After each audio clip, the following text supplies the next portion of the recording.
Olá, a paz do Senhor Jesus, meus irmãos. Sejam todos bem-vindos ao Projeto IBD.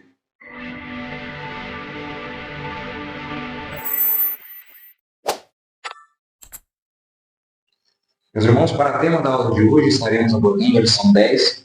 Nós estamos estudando o livro Lições Bíblicas, Caminho da Salvação, Santidade, Perseverança para chegar no céu. E para a aula de hoje, nós estaremos abordando um tema bastante importante para a vida de todos aqueles que ingressaram as suas vidas a viver uma vida cristã. Nós falaremos hoje sobre o desenvolvendo uma consciência de santidade. Hoje nós estaremos falando sobre um ponto central, que é santidade. Amém, meus irmãos? Vamos para o texto áureo que diz o seguinte: segue a paz com todos e a santificação, sem a qual ninguém verá o Senhor. Hebreus 12, 14. Já seguimos também para a verdade prática, que nos diz: na jornada para o céu, devemos estar conscientes a respeito da necessidade de ter uma vida santa para nos encontrarmos com o Senhor. Já vamos então partir para a leitura bíblica. Você que tem a sua Bíblia, por favor, abra ela em 1 Pedro, no capítulo 1, no versículo 13 ao 21. Nós vamos estar lendo e você pode acompanhar aí na sua tela, mas de preferência, abra sua Bíblia juntamente comigo para estudarmos esta palavra. Diz assim: portanto, cingindo os lombos do vosso entendimento, sede sóbrios e esperai inteiramente na graça que vos ofereceu na revelação de Jesus Cristo. Como filhos obedientes, não vos conformando com as concupiscências que antes haviam em vossa ignorância. Mas, como é santo aquele que vos chamou, sede-vos também santos em toda a vossa maneira de viver. Porquanto está escrito: sede santos, porque eu sou santo. E se invocais por Pai aquele que sem acepção de pessoas julga, segundo a obra de cada um, andai em temor, durante o tempo da vossa peregrinação, sabendo que não foi com as coisas corruptíveis, como o prata ou o ouro, que fostes resgatados da vossa vã maneira de viver, que por tradição recebeste dos vossos pais, mas com o precioso sangue de Cristo, como de um cordeiro imaculado e incontaminado, o qual, na verdade, o outro tempo foi conhecido ainda antes da fundação do mundo, mas manifestado nesses últimos tempos por amor de vós. E por ele, credes em Deus, que ressuscitou dos mortos e lhe deu glória, para que a vossa fé e esperança estivessem em Deus. Meus queridos, nós vamos entender na aula de hoje que a santidade é um atributo pelo qual o Senhor se faz conhecido. Nós entendemos que Deus é santo e, segundo a Bíblia Sagrada, Deus nos chama a ser santos também. Nós entenderemos um pouco mais a respeito dessa palavra santo, santidade, ao decorrer desta aula. Ter a consciência de que Deus é santo implica ao crente tornar-se santo também, para que possa manter-se em comunhão com o Criador durante a jornada para o céu. Então, nesta aula, possamos compreender um pouco mais sobre a santidade em Cristo Jesus. Vamos para a introdução da aula, que diz o seguinte: a palavra consciência nos remete à ideia de percepção a respeito de algo que está em nossa volta. É o estado em que estamos despertos, acordados e lúcidos no tempo presente. E por isso sabemos que existimos. Desse jeito, o crente em Jesus, que iniciou a sua jornada de fé com Cristo, deve estar consciente a respeito de viver uma vida santa, sem a qual a Bíblia afirma: ninguém verá o Senhor. Nesta lição, estudaremos a importância da santidade em nossa jornada para o céu. Então, o que nós entendemos aqui a respeito do que estamos dizendo na introdução é a respeito de ter uma consciência. Quando eu e você nos tornamos conscientes de algo, nós sabemos e compreendemos o que está acontecendo. Por um exemplo, você está consciente que está assistindo esse vídeo agora. Você está consciente que você pode estar agora no seu sofá, ou talvez na sua cama, na sua mesa, independente do lugar que você esteja, você está consciente do lugar que você está vendo este vídeo.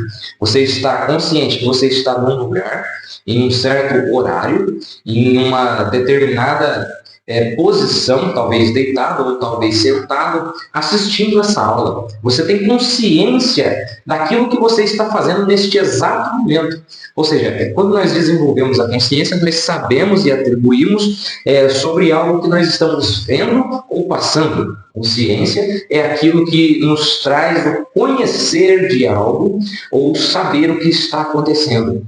E agora, neste sentido dessa lição, nós vamos observar que a consciência de uma santidade é o que nos fará ver a Deus, consentir, entender que a santidade é o único atributo que nós podemos conquistar para ver o Senhor face a face. Isto é bíblico, estava escrito lá em Hebreus 12:14, como lemos aqui: segui a paz com todos e a santificação, sem a qual ninguém verá o Senhor. É através da santificação que nós teremos a possibilidade de ver o Senhor face a face. Vamos então aqui para o primeiro tópico da lição, que diz a perspectiva bíblica da santificação. O primeiro subtópico diz significação no Antigo Testamento. Do hebraico, Kodesh, santidade é um substantivo masculino que significa sacralidade, posto à parte, que pode se referir a Deus, aos lugares, coisas, algo à parte, separado. Essa palavra deriva da raiz verbal hebraica, kadosh, que traz a ideia de consagrar, santificar, preparar, dedicar, ser consagrado, ser santo, ser santificado, ser preparado.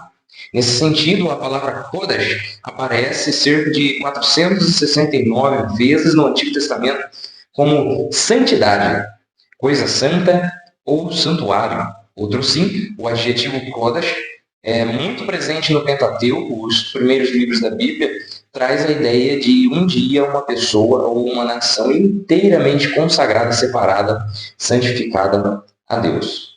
Já vamos então para o segundo subtópico. Nós entenderemos agora a palavra santificação, o significado no Novo Testamento, que diz o seguinte, olha só, o Novo Testamento.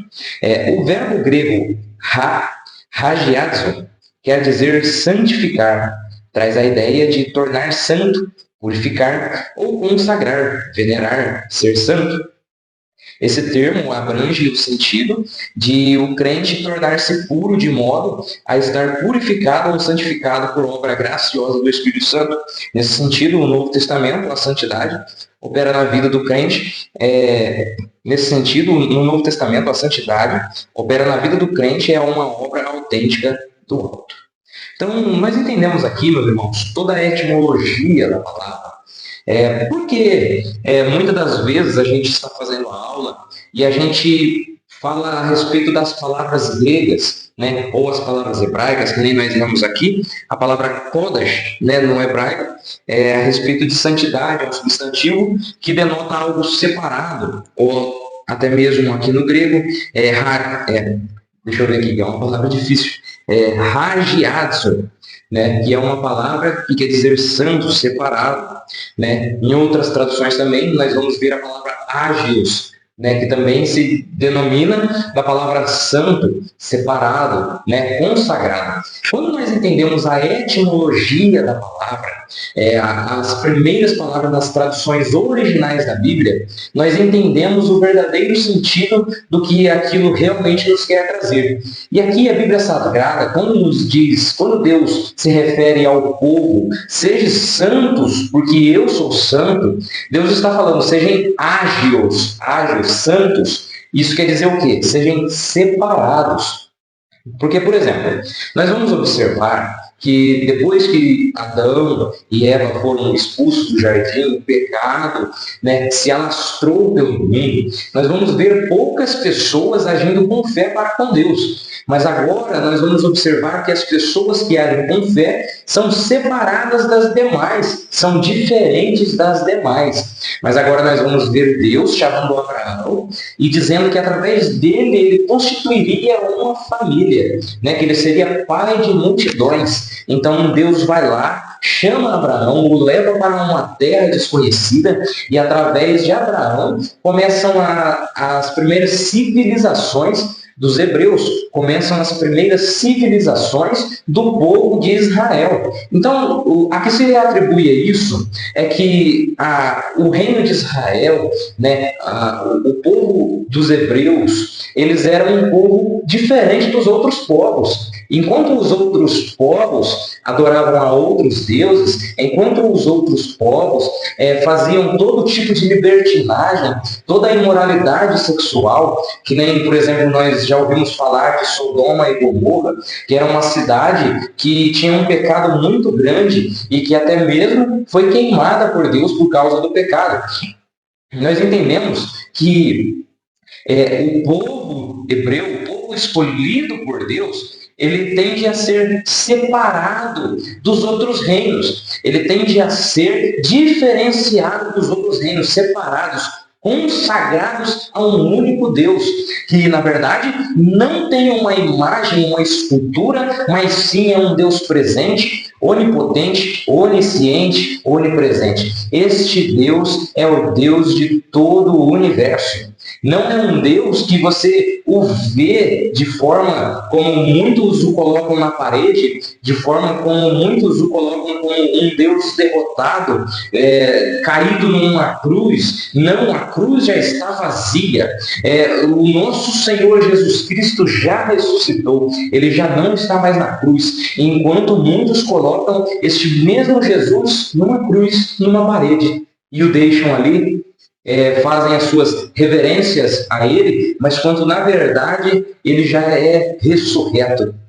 Nós entendemos que quando Deus chama o povo a ser santo, é um povo separado de todo o pecado. É um povo que se isola do pecado, deixa o pecado para trás e começa a viver uma vida de santidade, uma vida de ágios, consagração, uma vida separada dos demais. Então nós vamos entender aqui o terceiro subtópico que diz a santidade exigida pela palavra.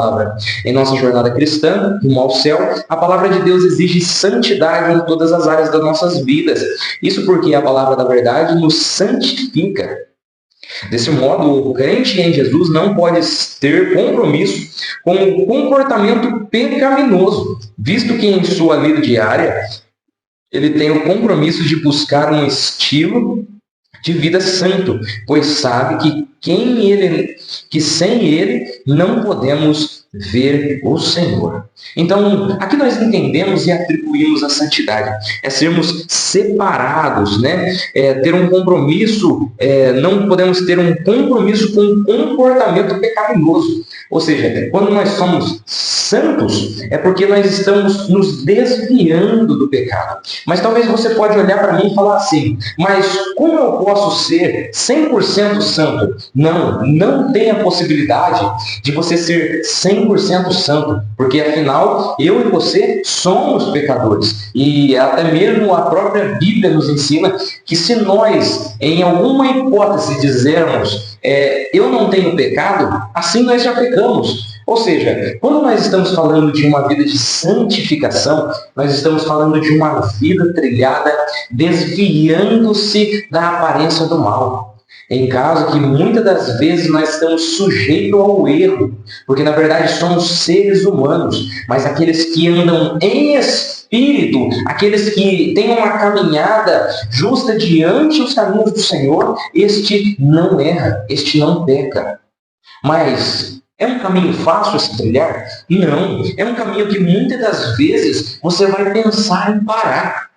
É um caminho que muitas das vezes você se sente angustiado, porque na verdade as opressões contrárias que são no mundo vêm a todo vapor sobre as nossas vidas, querendo fazer com que paremos a nossa caminhada. Por um exemplo, nós vamos observar a vida de Elias.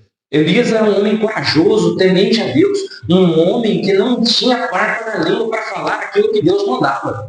Se Deus falava, tu vai morrer, ele falava, tu vai morrer, e morria mesmo, porque se Deus mandou, ele ia lá, apontava o dedo e falava. Porque, na verdade, o homem de Deus não pode ser covarde quando se trata da palavra. Palavra tem que ser pregada, palavra tem que ser vivida, palavra deve ser explanada para o mundo, quer ela doa ou não, porque a palavra de Deus, embora ela machuque muitas das vezes, esta mesma palavra é a palavra que cura, é a palavra que liberta, é a palavra que transforma. Então nós entendemos que Elias era um homem corajoso. Elias reuniu mais de 450 profetas de Baal e 400 profetas de Adra. Nós vamos observar que Elias reúne muitos pagãos e dizem para ele, vocês estão cocheando em dois pensamentos. Fala para Israel isso. Vocês estão cocheando em dois pensamentos. Se o seu Deus é Baal, então siga-o. Se o seu Deus é o Deus de Israel, o Deus verdadeiro, então o siga. Então Elias vai lá, monta os holocaustos, né, e fala assim, o Deus que manda fogo é o Deus verdadeiro. Quem teria coragem de fazer isso dentre nós? Talvez eu e você sairíamos como bobos, como tontos, porque na verdade, quem teria coragem de fazer isso? Elias foi lá e fez. Reuniu o povo e falou, o negócio é o seguinte, o Deus que for o Deus de verdade vai mandar fogo aqui. Então vocês podem clamar aí o seu Deus de Baal, coloca o sacrifício ali, que o Deus verdadeiro vai mandar fogo do céu. E os homens de Baal iam lá, se cortavam, os homens de Baal iam lá e faziam coisas para agradar os seus deuses, mas na verdade os seus deuses não respondiam, e Elias até mesmo falava, cadê o Deus Baal? Talvez ele esteja dormindo, talvez ele esteja viajando, e eles lá naquela euforia, lutando para que esse Deus Baal mandasse fogo, mas na verdade o Deus de verdade era aquele que estava aguardando o seu momento de resposta. Nós vamos observar que quando Elias começa a orar ao Senhor, não tinha barulheira, não tinha aquele monte de farra que os que seguiam a Baal estavam fazendo. Elias simplesmente, humildemente dobrou seus joelhos e orou ao Senhor. Este o respondeu com fogo dos céus, consumindo o sacrifício ao qual ele tinha colocado ali, provando que o nosso Deus é o Deus que manda fogo dos céus, é o Deus que tudo pode, é o Deus que tem poder para saciar todas as nossas impurezas, para tirar de nós todas as nossas impurezas, para nos limpar e nos lavar e nos tornar santos. É através da palavra de Deus. Como nós vamos observar, lá em 1 Coríntios 10, do 23 em diante, 31, 32, nós devemos fazer tudo para a honra e glória de Deus. Lá em 1 Coríntios 10, 23, está falando sobre os limites da liberdade cristã. Paulo diz e nos deixa bem claro que todas as coisas não são lícitas. Tudo a gente pode fazer, mas nem tudo nos convém fazer. Devemos fazer e agir de forma que seja do agrado de Deus. Vamos então, meus irmãos, aqui para a segunda parte da aula, que diz a santificação e os seus estágios. Nós vamos entender a respeito da nossa caminhada cristã, o seu início, meio e fim. Então, vamos para a primeira parte que diz a realidade de santificação. A partir do que estudamos sobre os termos bíblicos a respeito da santificação, podemos afirmar que se trata de um ato, um estado, um processo pelo qual o pecador se torna santo. Em primeiro lugar, a santificação é um ato de separação do mundo. Lembra que nós falamos aqui? Em segundo, ela é um processo cujo propósito é levar o cristão a tornar-se semelhante ao nosso Senhor Jesus Cristo. Assim, a santificação busca aperfeiçoar o crente de modo que a imagem de Cristo se reflita plenamente em sua vida. Nesse caso, a santificação bíblica é um processo que abrange pelo menos 3 estados. Santificação inicial, ou posicional, santificação progressiva e glorificação. Ou seja, como nós já falamos, nós já abordamos aqui, quando falamos de santificação, nós estamos falando de ser separados do mundo, sermos diferentes daqueles que praticam o pecado.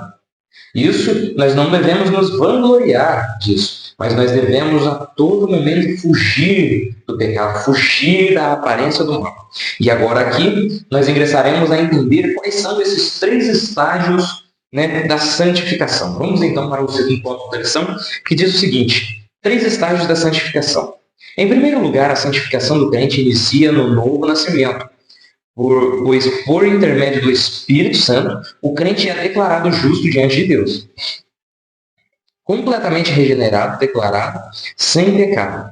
Trata-se da santificação inicial ou posicional. Em segundo lugar, ao estágio progressivo da santificação neste mundo, em que o crente se despoja do velho homem e vai se revestindo do novo homem até alcançar a perfeita imagem de Cristo. Esse estágio leva ao último, o da glorificação. Este é o momento em que o crente será como Jesus é e receberá um corpo ressurreto, tal qual o do nosso Senhor, por ocasião da sua aparição após a ressurreição. Então, o que nós entendemos a respeito desses 3 estágios? Se nós relembrarmos um pouquinho mais do que falamos nas nossas primeiras aulas, né, sobre a carreira que nos está proposta, nós entendemos que a nossa carreira tem o início, o meio e o fim, a qual o início se dá quando nós nos convertemos ao Senhor Jesus Cristo, quando nós entregamos as nossas vidas para Ele e começamos a seguir uma vida de fé, né? Tal essa também nos leva para o meio da nossa caminhada, onde que por muitas das vezes podemos nos encontrar em aflições, onde que por muitas das vezes podemos nos encontrar com o tentador, onde que por muitas das vezes podemos nos encontrar com o adversário tentando fazer com que nos afastemos de nossa verdadeira conduta. Nós podemos nos deparar com vários tipos de coisas que tentam nos desanimar. Mas aqui nós entendemos que a constância, né? Nós vemos nas últimas aulas que resistir o mal é o que nos fará caminhar para mais longe, né? Caminhar para o alvo que é Cristo Jesus.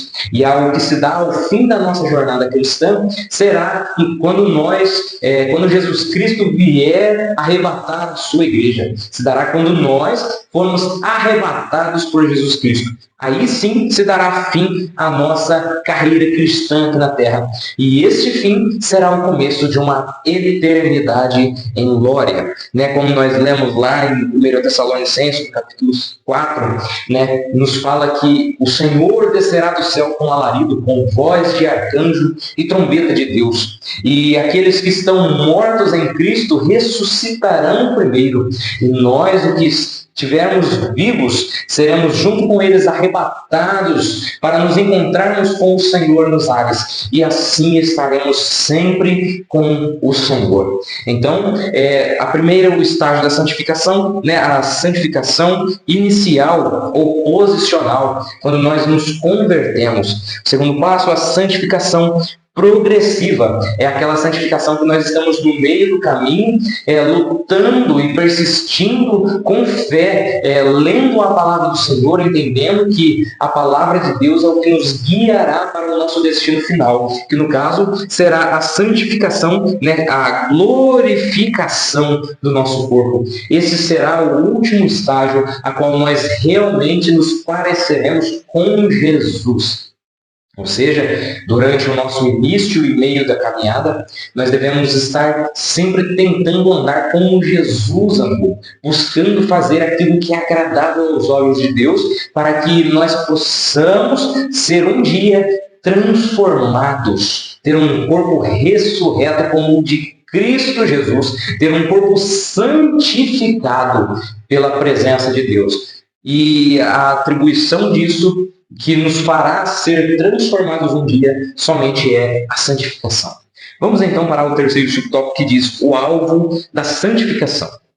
Segundo o estudo dos 3 estágios da santificação, percebemos que o propósito da santificação é tornar o crente perfeitamente coerente com a plenitude do caráter divino. Nesse aspecto, todo o crente regenerado é chamado por Deus para ouvir, guardar e praticar os seus mandamentos, de modo que seja a sua santa habitação de Deus. Ou seja, nós entendemos que a santificação trata-se de um ato ou um estado, processo pelo qual o pecador se torna santo.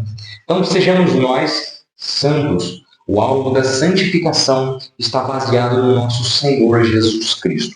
Vamos então para o terceiro tópico da lição, que diz o julgamento do Deus Santo. Primeiro subtópico diz, o Deus Santo. A Bíblia revela Deus como o Santo de Israel, como um nome santo. Os serafins declaram a sua santidade. E em santidade ninguém pode se igualar a Deus. E desse modo a Bíblia afirma enfaticamente que Deus é santo. Assim ele é o nosso parâmetro para uma vida de santidade, conforme registra o texto bíblico. Santos sereis, porque eu, o Senhor vosso Deus, sou santo. Portanto, à luz da santidade de Deus, nos chamados a ser santos em sua jornada. Ou seja, aqui nós entendemos e atribuímos que a Deus ninguém se iguala. Não há outro Deus senão o nosso Deus. Não há um Deus que seja competente para debater de frente com o nosso Deus, porque na verdade o nosso Deus é o Criador de todas as coisas. E quando nós estamos falando de santidade, nós estamos falando que Deus é acima de tudo santo e que um dia nos tornaremos em plenitude santos como Ele é. Um dia o nosso corpo será incorruptível. O nosso corpo, ele apodrece. O nosso corpo, ele vira poeira. O nosso corpo, aquilo que nós praticamos, nos leva à morte. Mas aquilo que nós fazemos para a honra e glória de Deus, buscar a nossa caminhada nas lições bíblicas, buscar a nossa vida através da palavra de Deus, jejuando e orando, nós teremos então um corpo incorruptível, que nos levará em plena santidade juntamente com o nosso Deus. Vamos aqui para o segundo subtópico que diz santidade exigida a todos os crentes. A Igreja de Cristo neste mundo é o santuário dedicado ao Senhor, por meio do nosso amado Salvador, o Senhor Jesus Cristo. A Igreja foi santificada para apresentar-se gloriosa, santa e sem defeito diante de Deus. Por isso, como membros do corpo de Cristo, neste mundo, comprados pelo seu precioso sangue, somos exortados e convocados a andar em santidade. Empenharemos-nos a nos consagrarmos a Deus em verdadeira santidade. Né? Como nos diz, abra sua Bíblia lá em Romanos 12, que nos explica muito bem esse texto. Romanos, no capítulo 12, nos diz e nos deixa bem claro, olha só. Suplico-vos, pois, irmãos, pelas misericórdias de Deus, se apresentardes em vossos corpos em sacrifício vivo, santo e agradável a Deus, que é o vosso culto racional. Ou seja, devemos fazer, de nossas vidas, dos nossos corpos, sacrifício vivo, santo e agradável a Deus, buscando sempre as instruções na palavra. Como diz aqui o versículo 2, não sedes conformados com este mundo, mas sedes transformados. Ou seja, quando nós somos transformados pela presença de Deus, esta é o que nos justifica, esta é o que nos torna santos, essa é a presença que pode nos tornar santos em sua plenitude. Vamos aqui para o terceiro subtópico e última parte da lição, que diz santidade e justiça de Deus. Biblicamente, a santidade e a justiça são atributos divinos que se relacionam, como vimos, essa virtude aponta para a essência de Deus, que é totalmente puro, como bem afirma João. Ele é luz e nele não há treva alguma. Tudo em Deus é santo, puro e verdadeiro. A justiça dele aponta para a sua retidão, para a harmonia de sua justiça como a lei. Desse modo, compreender a santidade e a justiça de Deus como atributo é importante para reconhecermos que ele é santo, reto, justo e verdadeiro, e que, por isso, jamais deixará o ser humano impune diante da sua rebelião contra a sua santidade e justiça. Então, o que nós entendemos aqui, meus irmãos? Que a santidade e justiça de Deus andam juntas. Nós entendemos que os atributos de nosso Deus não estão diferenciados um do outro. Por exemplo, Deus é amor. Deus amou o mundo de tal maneira que deu seu Filho unigênito para que todo aquele que nele crê não pereça, mas tenha a vida eterna. Está escrito lá em João 3,16. Mas também a mesma proporção que Deus é amor, que Deus é o Deus ajudador, a mesma proporção que Deus é este Deus amoroso, na mesma proporção Ele é justiça. Então, quando nós andamos em um caminho pecaminoso, quando nós andamos em um caminho que não está agradando a Deus, Deus é justiça. O mesmo Deus que nos amou, que deu seu Filho para morrer na cruz do Calvário, este é justo juiz para nos julgarmos de nossos erros. Então você está vivendo uma vida só de erro, você está vivendo uma vida só de miséria, você está vivendo uma vida que você não acompanha a Bíblia Sagrada, você está vivendo uma vida que você não se dedica nem 10% da sua vida ao cristianismo, a viver uma vida com Cristo. Então saiba que este Deus te julgará, e o julgamento de Deus é severo, é justo e é correto. Deus não é um juiz que pode ser subornado. Deus não é um juiz que pode ser enganado. Porque até mesmo no seu oculto, até mesmo aquilo que você pratica no oculto, que as pessoas não estão vendo, este justo juiz é aquele que vê todas as coisas. Este justo juiz é aquele a qual os seus olhos contemplam tanto o bem quanto o mal. Este justo juiz é aquele que julgará todos os nossos erros, todos os nossos pecados, a não ser que nós estivermos andando debaixo da palavra dele. Nós teremos descanso somente se habitarmos o esconderijo do Altíssimo. Observe que o sol é para todos. O sol é para aquele que é bom, o sol é para aquele que é ruim.